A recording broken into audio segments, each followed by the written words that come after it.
Let me guess. You guys have already gone out and purchased a Springfield Armory Prodigy. Some of y'all watching this video, be honest. Have you? Yeah, that I bought one. Okay. What do I always tell you guys? To wait for your review. Nothing fancy. That's right. I do. Where am I going with this review? I think you know. Keep watching. Not bought and paid for by the industry, by the way. None of my reviews are. They're always honest. They're supported by you guys, the viewers. I'm viewer supported. That's the way to do it. Yeah, it's you guys, donors.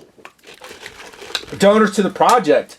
They give me ammo money, fuel money, gas money, a few bucks in my pocket for all my hard work. Thank you very much.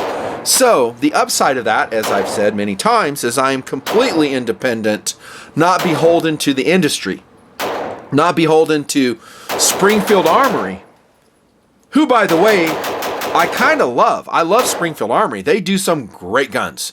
XD, XDM, Hellcat, M1A, the EMP. They're getting it done. I mean, other ones, maybe I'm not so super enthused on. Maybe this one. But I love the company. It's a great company. But I still have to say what I have to say. Okay, dudes? That's what you're here for. So wait for my review before you go running out to your gun counter. Hopefully to Gunnies, the great American gun store, who loaned me this Prodigy for a review. Thank you, Wyatt, in particular. It's only Wyatt. No one there supports the show. Probably even watches it. Wyatt does. But I checked it out on FFL Forum, and, I'll return it to him. So if you go out and buy guns, you're local or passing through the great state of Utah. Hold on, let me back that up. The semi-great state of Utah. Used to be great, no longer.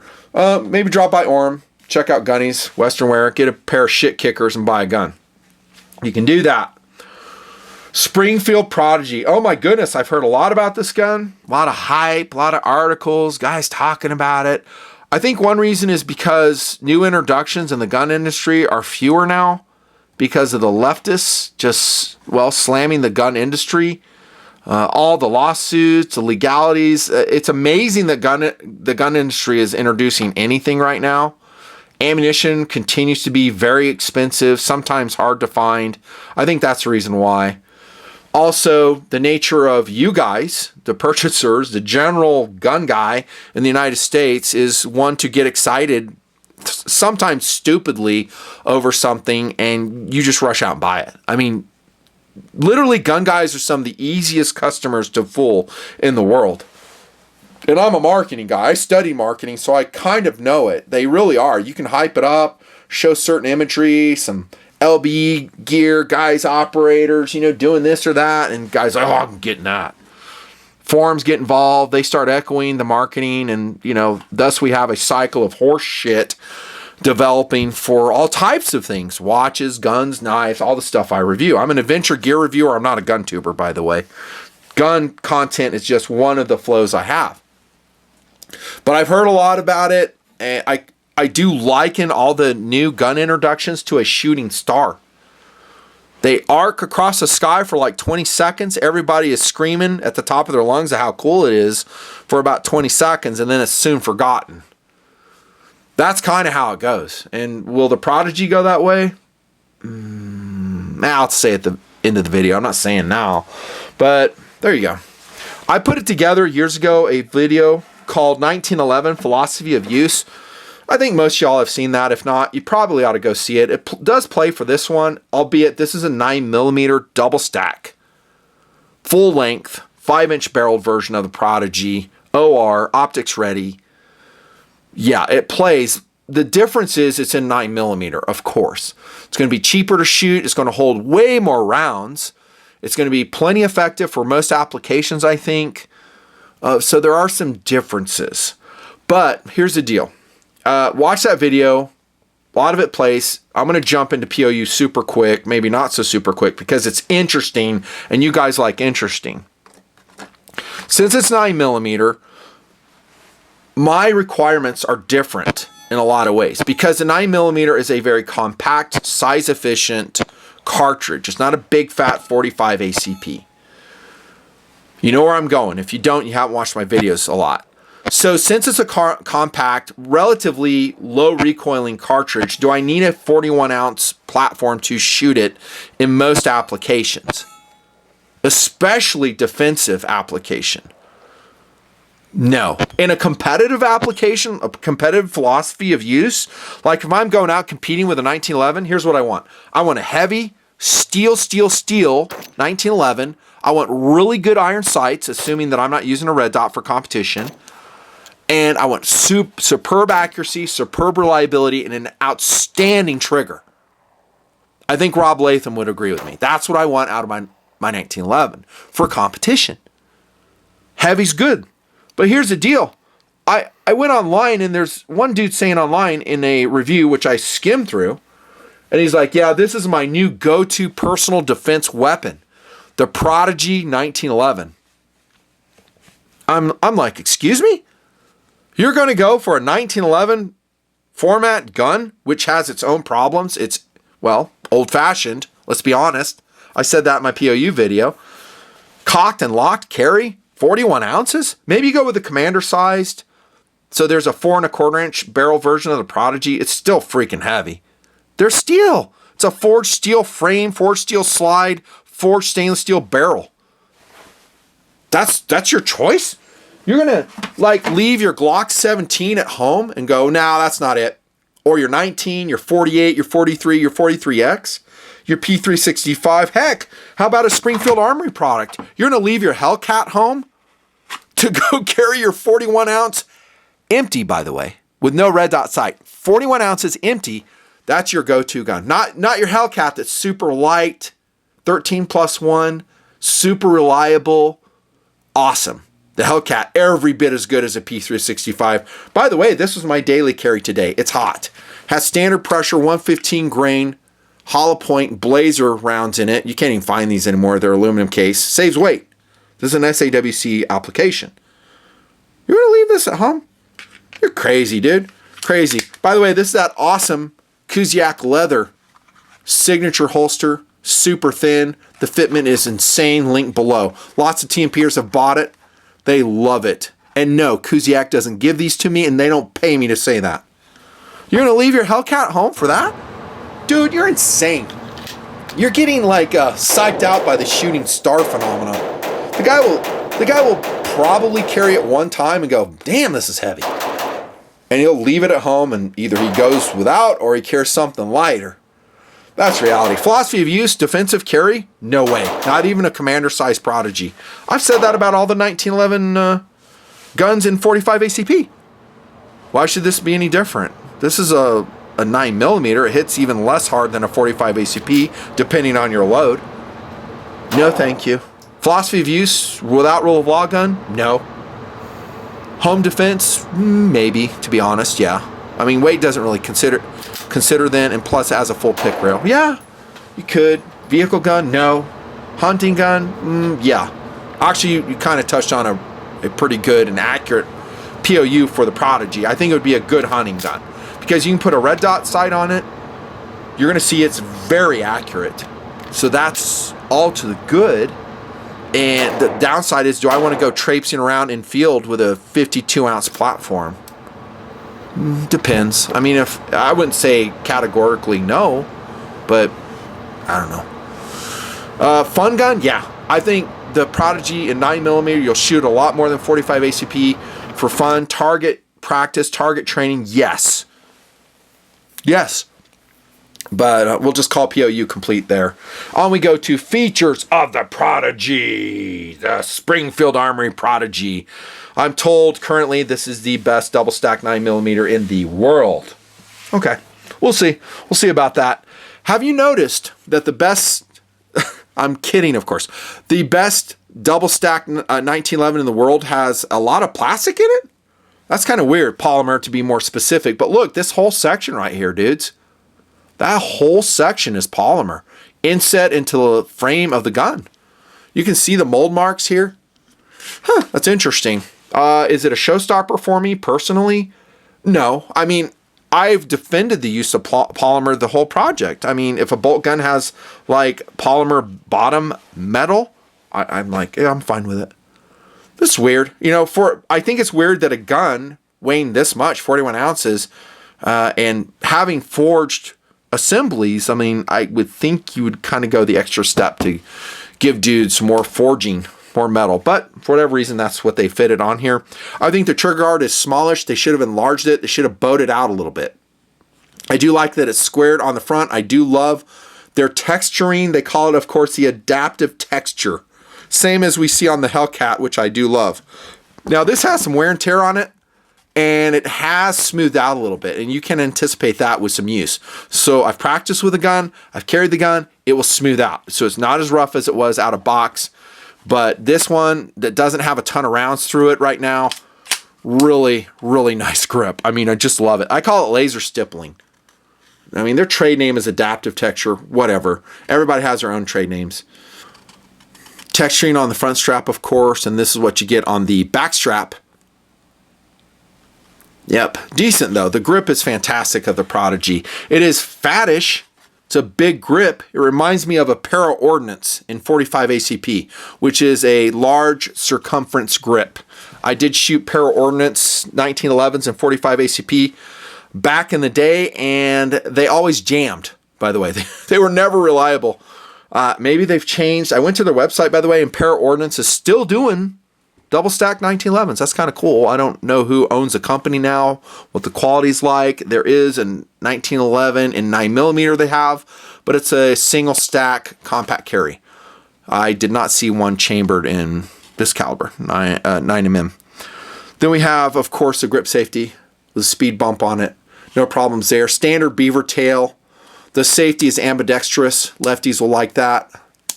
Very positive. They did a great job on this safety. I mean, it does not accidentally snick off. Well done. One of the better ones I've seen in a long time. There's a big positive for the Prodigy. Skeletonized hammer. I'm not sure if that's forged. I would suspect that is a MIM'd part on that. Trigger is good. Really good. Not quite as light as I would expect. I pulled it tonight at 5 pounds, 5 ounces. But I do like the trigger. Would I do anything to it? No. I just leave it as is.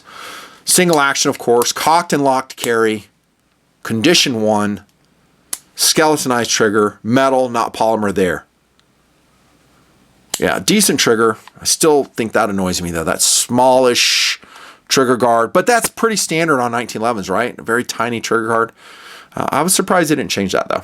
I am a little bit surprised. Picatinny rail here on the forged frame of the Prodigy. Lots of options to mount stuff. Very steady. We have a 2-piece guide rod in this. There's a way to take it down. So you'll use a little hex wrench, take the front part of it off, and it eases disassembly. I ain't doing it here. Refer to the manual. Bull barrel right there. I'm usually not super enthusiastic about bull barrel 1911s, and I'll say the same here. I reviewed the STI 1911, the EMP, the brother to this one, also produced by Springfield Armory, or marketed by Springfield Armory, and it also has a bull barrel. I'm not super enthused. I mean, you don't have like a bushing there, so that's good. It's a bushingless barrel, if that's important to you.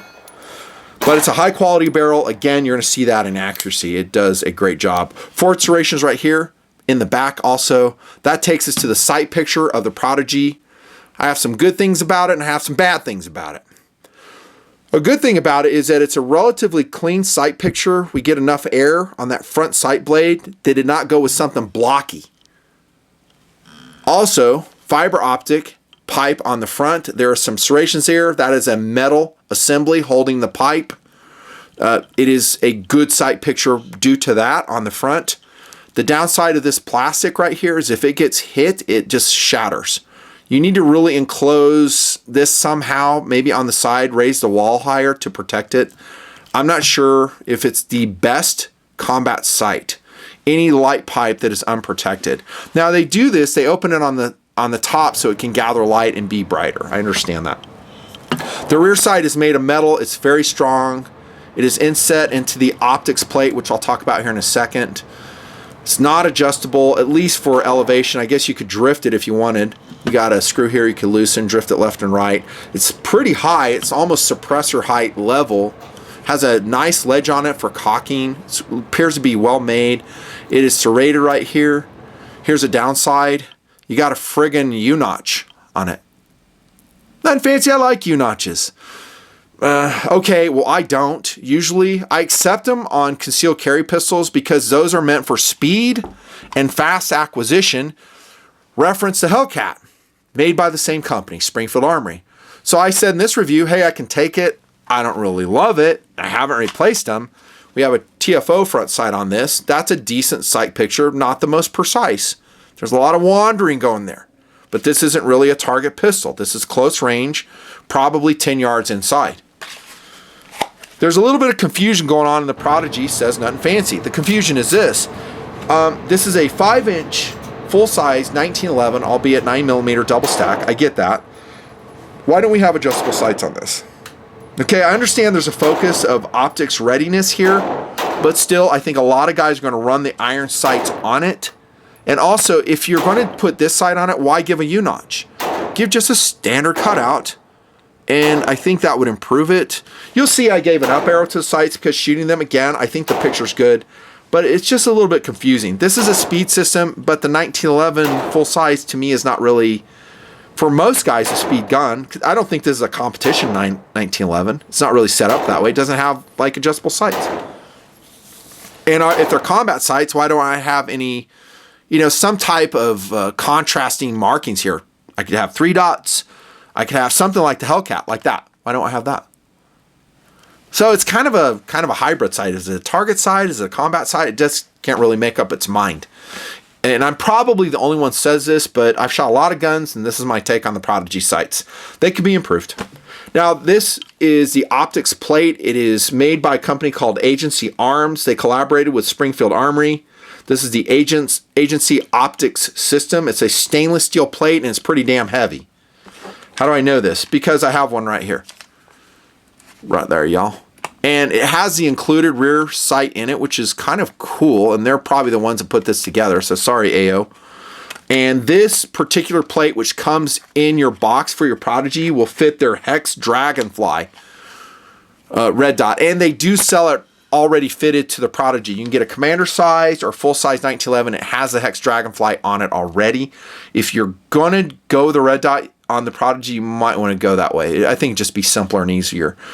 You might have to buy an additional plate for your red dot sight if this one doesn't fit it. And they're going to cost some money. I don't know the exact cost. I would say probably around $50-$60. But they're not included in the box. There you go. Would I run an optic on this if I bought a Prodigy? No. I personally would not. Now, again, if I went to a hunting philosophy of use and I was taking a 50-yard shot, although I really would not want to do that with a 9mm, perhaps I would. I've always said an optic makes more sense the longer range you go. But heck, out to 40 yards, I can hit with this, no problem. Iron sights, heck, even to 50 yards. Was I doing that with this? Well, I'll talk to that in here in a second, how it shot. Yeah, so overall, good points and bad points on the sights. I'll leave it at that. Other things about the Prodigy. Internal extractor, some scalloping here on the ejection port. Allen head screws affixing that grip module to the Prodigy. And I think that is mostly it. I forgot some stuff, I'm sure. How did it shoot? Okay, you knew this was coming. You knew it was coming because of my intro. Here's how it shot. Horribly. I wish I could tell you otherwise, but it was highly unreliable in my use. And this is fresh from the box. I did shoot it fresh from the box. It had problems. And in case you're wondering, yes, I did fully take the gun apart and lubricate it. That did not help. In fact, I had so much lubrication on the Prodigy that it was splattering onto the camera lens, which you shall see. That is lube on the camera lens. And I had stoppage after stoppage after stoppage with 4 different types of FMJ loads tried, not just hollow points. I was disappointed when I picked this up at Gunnies and I checked it out. There were some counter workers there that work at the store, and they were going, oh man, this thing's going to be crap. And I was kind of pushing back on them. I was like, well, you don't know, it could be awesome. I mean, yeah, it's a heavy double stack 9mm 1911, but some guys might like that. And for once, they were right. For once, they're usually wrong. They say that about every gun I check out. And those guys, I'm sorry, they don't know crap about guns. Most of them don't. There's one or two at the counter that do, but most of them, they don't know shit. I was just like, okay. But in this instance, they were right. So even lubricated, I had problems with it so much that I just discontinued shooting. You're not going to see that much shooting footage with it because, heck, to this point in the video, if I show it, it's going to ruin the drama of the video. You'll see some, but I just got fed up with it. I was like, yeah, I'm done with this thing. One of the most unreliable 1911s I've tested of recent memory. Let me say this. Springfield Armory is a great company. This thing is warranted. If I wanted to, I could have sent it to the company. They could have tuned it, figure out what's going on. I think it's a tightness issue with the slide to frame fit, which usually is a good thing. But in this situation, it just causes some problems. There's a little bit of wiggle on that slide to frame fit, but that's my guess.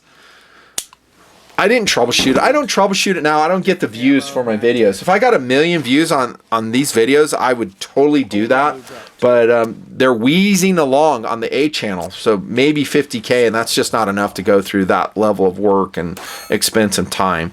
But they're a good company. If you have a Prodigy, this is my point. If you have a Prodigy, it has problems, SA will fix it for you. And when it comes back, I am pretty much going to guarantee you it's going to be 100% or pretty darn close to it. Now, why did they ship it out that way? I don't know. I've always said, this is a carry case, by the way, that comes in the box. Really nice, actually.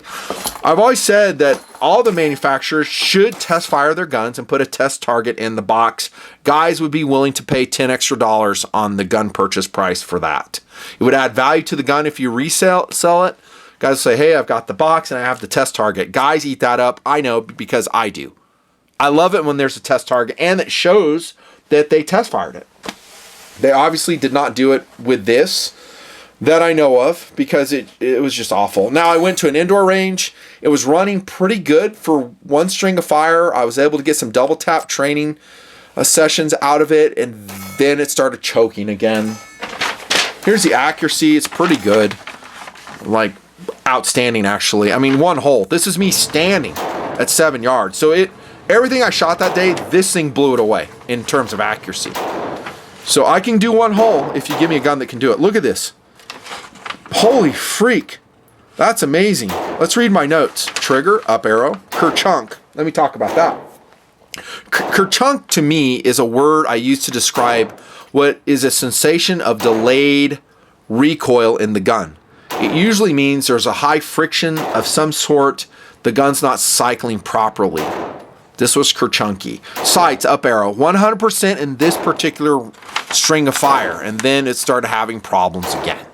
I did use a different ammunition in that session, and I was really hopeful. I did think, well, maybe it's just one magazine. Maybe it's just the 17-round magazine, the 20-round magazine, which, by the way, both are included in the box.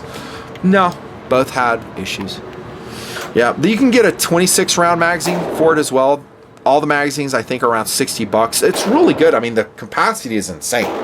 For just a fun 1911, if it ran well, this thing would be fun. It'd be money. And that weight for just plinking around and goofing around, and I have said that 1911s for me are pretty much range session toys or running gun toys. They are. It would be great, but not being as unreliable as it is. Now, I'll answer the question. Would I buy a Springfield Armory Prodigy? I may surprise you with this. I know I will, actually. The answer is maybe. I know you didn't see that coming. You probably thought it was going to be a slam dunk. No, this thing's a piece of crap. Non-recommend. I'm not doing that. Because like I said, the gun quality as it presents is very high. I don't see any flaws in manufacturing. This thing is put together well. It might be just my example. And again, they can fix it for you. Should you have to do that? No. but I'm not going to condemn the gun outright. I'm just not. The accuracy is insane. The features are very excellent. I think you get 2 magazines with it. There's not a lot of guns that have this rounds capacity in this format. I'll just say that. Now, in the stable is the EMP. I did test that in 2017. It is a bobbed heel 1911, designed for concealed carry, made by Springfield Armory. Comes with 3 mags. It has a bull barrel also. Comes in 3-inch and 4-inch barreled versions. Has an aluminum frame. I don't know why they didn't do it with this one, by the way. They should have. It would have been so much more awesome. You get 9 or 10 round magazines. It's around 24 ounces. The Springfield Armory EMP is a strong recommend. I almost bought that gun. I liked it so much. I just couldn't justify the expense. Yeah. I ran the STI product. This gun really reminds me of the STI 1911 in fitment. I did have some troubles with the STI initially, but that gun particularly, if I'm remembering right, I could be remembering it wrong, straightened out and ran very well thereafter. I'm talking about the STI 1911. And I don't know if I've posted that review as of yet. Hope I didn't lose it on that crashed hard drive. Yeah, but the gun is high quality. I mean, forged everything. Forged stainless steel barrel. Optics ready if you like that. I've talked about at length the sights. I don't know what more I can tell you about that. There's some other options you could look at if you're really hard over on a 9mm chambering. You've got that ridiculously priced Chambers Custom Fat WMG 1911 for $6,200. Have fun with that. STI Staccato, speaking of STI, Staccato 9mm double stack. It's around $2,100. Way more than this gun. You have a very affordable Rock Island Armory TAC Ultra. $900. And those Rock Island Armories, in my experience, actually shoot pretty darn good. There you go. Done with the review. So, not as strong, don't buy, but it is a buyer beware notification in this GRV. Buy the Nut and Fancy project. Beware. You could get a gun that is not going to run. You're going to have to send it back, get it tuned. Here's the box, by the way. Let's see, Gunny's price on this thing, $1,400. $1,400. So I tested NMH05698 was my serial number. And instructions included. Yeah, 1911 DS, I guess, is nomenclature on that as well. We're done. Thanks to the donors to the Nut and Fancy project for supplying me the funds that motivate me and pay the expenses for this product. This is what results, is an honest review, a fun review, hopefully. I mean, it hopefully was entertaining for y'all, but I'm just trying to keep it real. I am. So conditional. I know I surprised you with that. Look at this cool King Tiger, by the way. 1/72nd scale. Oh my gosh, I just added this to the collection. Why is that turret camouflaged and the body of the King Tiger is not? What would you think? That is correct. It is a retrofit from Battlefield Damage, most likely. This is a 503 battalion or whatever they called it. This one right here. I would think that they pulled it off another tank that was wrecked and just fitted it. Just a really super cool model. And wisely, I'm leaving it in package so it doesn't snap and break, much like this one did. So I lost the top gun on this. I've busted the barrel. This is a British, what is this? MCV 80 Warrior. And it is pretty much busted up thanks to my tabletop use. Well done, Nut and Fancy. Thanks again. Come again. We got a lot more reviews coming your way. Out.